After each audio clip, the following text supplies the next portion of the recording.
Willkommen, bienvenue, welcome. Fremde, étranger, stranger. Irish is one of the languages on this island. It is also a European language. Willkommen, bienvenue, welcome. Im cabaret, au cabaret, du cabaret.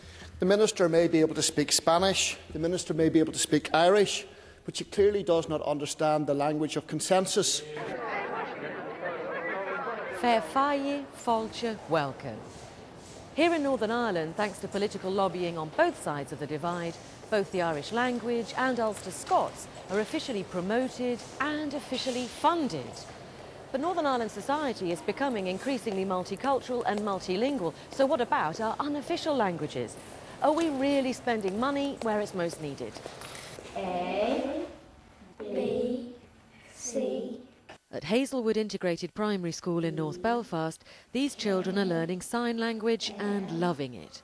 I like to show deaf people that I can talk to them and they don't have to be left out. Say someone is trying to talk to you, like, you don't know, and then you can talk back to them.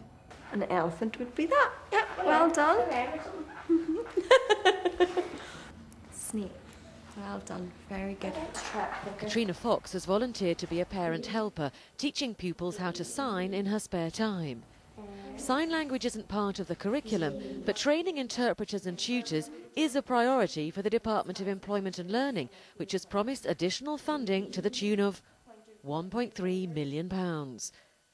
But Katrina believes more should be done to promote sign language, especially in schools. I do think teaching all languages is giving them such an opportunity, but sign language is actually in Northern Ireland. You know, they can actually walk down the street and use it.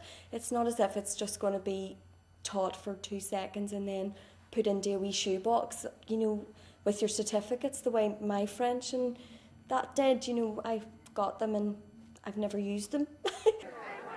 The status of the Irish language in Northern Ireland has prompted bitter debate at Stormont. The DUP has blocked the introduction of an Irish Language Act, but it's still one of Sinn Féin's key devolution demands. Parents are choosing the Irish medium route for their children, and why wouldn't they? Because of the historical attachment to the language, because it's a language of communication, and because if you're involved in immersion education in any language, be that French, Portuguese, Irish, well then it certainly enhances the young students' capacity to absorb other languages. And it's often said that in this part of the world we're not very rich when it comes to the second or third language. Well, exactly. Is too much money being put into Irish language and the teaching of Irish language to the detriment of others? Definitely not, because these are things that are said glibly without any evidence. I mean, an Irish Language Act is essential to protect the rights of language speakers, the right to speak it and the right to tolerance as well. And I mean, why shouldn't an Irish language speaker, why shouldn't a young person coming through the Irish medium system be able to engage with the state, with government departments, statutory bodies in the Irish language? But what about Ulster Scots?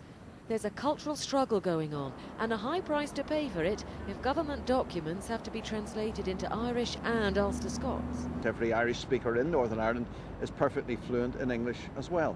I think a lot of money is wasted on translations, and personally I would like to see that money used much more profitably in terms of creating education packs, textbooks. There are much more profitable ways of promoting language, much more effective ways than spending money unnecessarily on translation.